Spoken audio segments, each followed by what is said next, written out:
जी अस्सलाम वालेकुम रहमतुल्लाहि व बरकातुहू। अलकादर ट्रस्ट केस मतलब 190 मिलियन पाउंड वाला केस खत्म होता दिखाई दे रहा है। Al-Qadir trust case 190 million pound वाले केस के गुब्बारे से हवा निकल चुकी है। अब केस चलता है, रहता है, क्या होता है, क्या फैसला होता है, ये बाद की बात। लेकिन अलकादर ट्रस्ट केस एक तरह से अगर देखा जाए तो खत्म ही हो गया है। ये मैं क्यों कह रहा हूं? ये मैं इसलिए कह रहा हूं कि आज सुप्रीम कोर्ट ने बहुत बड़ा फैसला सुनाया। आज सुप्रीम कोर्ट ने बहुत बड़ा फैसला किया और वो फैसला ये है कि सुप्रीम कोर्ट ने बैरिया टाउन के बर्तानिया से आए 190 मिलियन पाउंड वफाकी हुकूमत को दे दिए। बैरिया टाउन की सुप्रीम कोर्ट में जमा रकम वफाक और सिंध में तकसीम होगी।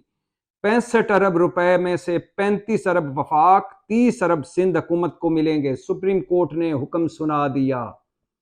Al-Qadir trust case 190 million pound वाला केस जिसके मरकजी मुलजम इमरान खान है और बुशरा बीबी हैं। अलकादर ट्रस्ट केस जो केस ही यही था कि बाहर जो मलक रियाज साहब की एक गैर कानूनी रकम पकड़ी गई, वो रकम थी हुकूमत पाकिस्तान की और वो रकम इमरान खान जो उस वक्त वजीर आजम थे, उन्होंने वो रकम जमा करवा दी रियाज मलिक साहब के सुप्रीम कोर्ट के जुर्माने वाले अकाउंट में और उसके बदले में ले ली अलकादर ट्रस्ट केस की जमीन, अलकादर यूनिवर्सिटी की जमीन, और वहां बनवा दी अलकादर यूनिवर्सिटी।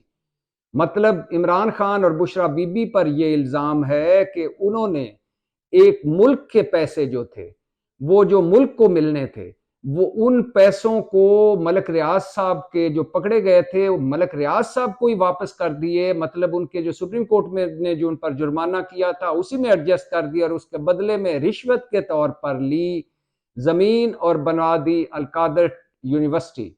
ये Al-Qadir trust case 190 million pound वाला केस के हवाले से ये मशहूर हुआ और पीडीएम और खास तौर पर मुस्लिम लीग नून और खास तौर पर पीपल्स पार्टी, बल्कि सारी पीडीएम ने इस पर एक बयानिया बनाया और कहा कि ये तो गरीबों की रकम थी, ये तो मुल्क की लूटी हुई रकम थी। ये इमरान खान ने क्या जुल्म किया कि ये रकम उठाकर वापस मलक रियाज साहब के अकाउंट में, सुप्रीम कोर्ट के अकाउंट में जमा करवा दी और इसके बदले में जमीन ले ली और उस पर अलकादर यूनिवर्सिटी बना दी। और ये केस, इस पर एक बहुत बड़ा बयानिया बनाया गया और इस केस में इमरान खान और बुशरा बीबी को मरकजी मुलजम करार दिया गया।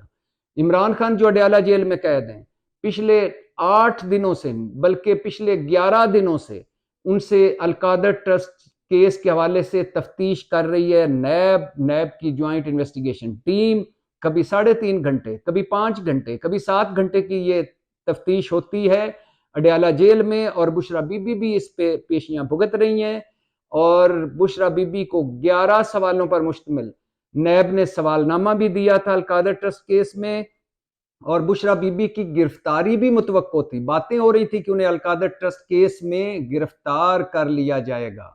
लेकिन इस अलकादर ट्रस्ट केस के गुब्बारे से पहली मर्तबा ये गुब्बारा लीक तब हुआ, इससे हवा तब निकलना शुरू हुई जब यूएई के बैंक अल मशरक बैंक ने सुप्रीम कोर्ट में जवाब जमा करवाया और बताया, नेशनल क्राइम एजेंसी बर्तानिया की जो नेशनल क्राइम एजेंसी है उसके डॉक्यूमेंट्स लगाकर, कागजात लगाकर बताया कि ये जो 190 मिलियन पाउंड है ये तो हुकूमत पाकिस्तान का था ही नहीं, ये तो मलक रियाज साहब का पैसा था। और नेशनल क्राइम एजेंसी और मलक रियाज साहब में जो मुआहदा हुआ था उसमें ये नहीं कहा गया था कि ये आप हुकूमत पाकिस्तान को दें या ये गरीबों का लुटा हुआ पैसा है। ये मलक रियाज साहब का पैसा था और उन्होंने अपने वापस पाकिस्तान लाए और अपने अकाउंट में जमा करवा दिए। ये जवाब जमा कराया सुप्रीम कोर्ट में और फिर उस पर बैरिया टाउन केस, कराची का जो बैरिया टाउन कराची केस में चीफ जस्टिस साहब ने आज सुबह ही एक रिमार्क्स दिए और उससे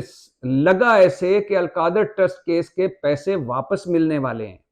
और चीफ जस्टिस ने कहा कि ये 190 मिलियन पाउंड सुप्रीम कोर्ट के अकाउंट में क्या कर रहा है, ये हम वापस हुकूमत पाकिस्तान को दे देंगे, वफाकी हुकूमत को दे देंगे। उसके बाद हुकूमत जाने और बैरिया टाउन जाने जस्टिस अतरम मिनल्ला जो उसी बेंच में बैठे थे, उन्होंने कहा कि सुप्रीम कोर्ट के अकाउंट में 190 मिलियन पाउंड का पड़ा होना गैर आईनी अमल है। और इसके बाद सुप्रीम कोर्ट ने फैसला सुनाया कि ये 190 मिलियन पाउंड सुप्रीम कोर्ट के अकाउंट से निकालकर हुकूमत को वापस कर दिए जाएं, और उसमें से 35 अरब वफाक, 30 अरब सिंध और तकसीम कर दिए जाएं। सुप्रीम कोर्ट का ये बहुत बड़ा फैसला है कि 35 अरब अब वफाक को मिलेंगे, 30 अरब सिंध को मिलेंगे। और यूं अलकादर ट्रस्ट केस का जो बयानिया बना था कि रकम लुट गई, गरीबों की रकम खा गए इमरान खान, इमरान हुकूमत में गरीबों की रकम उजड़ गई, गरीब लुट गए, मुल्क लुट गया, वो बयानिया सारा धड़ाम से नीचे गिरा। पहले ये बयानिया खत्म हुआ कि ये हुकूमत पाकिस्तान के पैसे थे। अल मशरक बैंक यूएई ने सुप्रीम कोर्ट में जवाब जमा करवाया कि ये हुकूमत पाकिस्तान के पैसे नहीं थे। फिर उसके बाद अगर ये पैसे जिसके भी थे, सुप्रीम कोर्ट ने वापस पैसे उठाए, जुर्माने में एडजस्ट नहीं किए बल्कि वापस कर दिए वफाक और सिंध को। और यूं इस केस की बुनियादें हिल गई, गुब्बारे से हवा निकल गई, मंतकी अंजाम की तरफ ये केस बढ़ रहा है। अगर इसको बादियर नजर में देखा जाए, अगर इस केस पूरे का जायजा लिया जाए तो ये बहुत बड़ा ट्विस्ट है, बहुत बड़ा दिलचस्प मोड़ है, बहुत बड़ा टर्निंग पॉइंट है, और एक तरह से केस खत्म हो गया है। अब रह गई अलकादर यूनिवर्सिटी, अलकादर ट्रस्ट, जमीन भी मौजूद, सुप्रीम यूनिवर्सिटी भी मौजूद, हुकूमत वो भी वापस ले सकती है। इस केस में याद रहे कि इमरान खान ने खुद एक पैसे की भी रिश्वत नहीं ली, करप्शन नहीं की।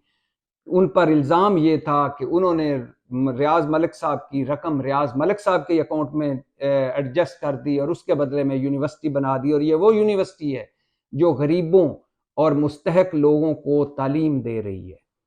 बहुत बड़ा फैसला सुप्रीम कोर्ट ने सुनाया है। अलकादर ट्रस्ट केस एक तरह से खत्म होता दिखाई दे रहा है। सुप्रीम कोर्ट से ही एक और फैसला भी आया है, और वो है जस्टिस अतरम मिनल्ला का 41 सफाती इजाफी नोट इंतखाबात पर मरकज में कौमी असम्बली तहलील होने के हवाले से जो बेंच बना था, जो उस बेंच ने 5 रुकनी बेंच ने फैसला दिया था, उसमें जस्टिस अतरम मिनल्ला साहब ने एक इजाफी नोट लिखा है 41 सफात का।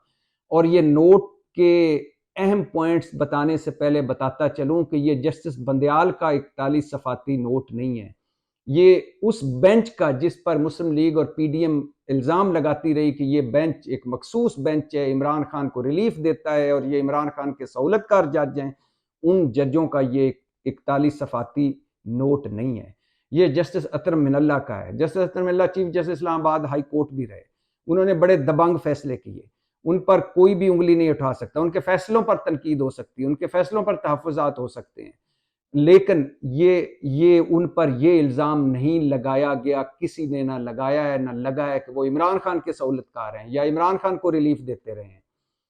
जस्टिस अतरम मिनल्ला ने इंतखाबात के हवाले से 90 दिन में इलेक्शन करवाने के हवाले से अपने 41 सफाती इजाफी नोट में कहा है कि जब कौमी असम्बली तहलील हुई तो उसके 60 या 90 दिन के अंदर इंतखाबात होना ज़रूरी थे।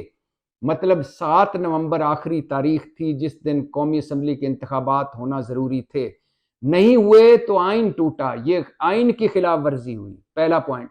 दूसरा पॉइंट जस्टिस अतरम मिनल्ला साहब के 41 सफाती इजाफी नोट में इलेक्शन कमीशन, सूबाई गवर्नर्स और सदर आरफ अलवी आइनी खिलाफ वर्जी के मुर्तकब हुए, मतलब इन्होंने आइन तोड़ा।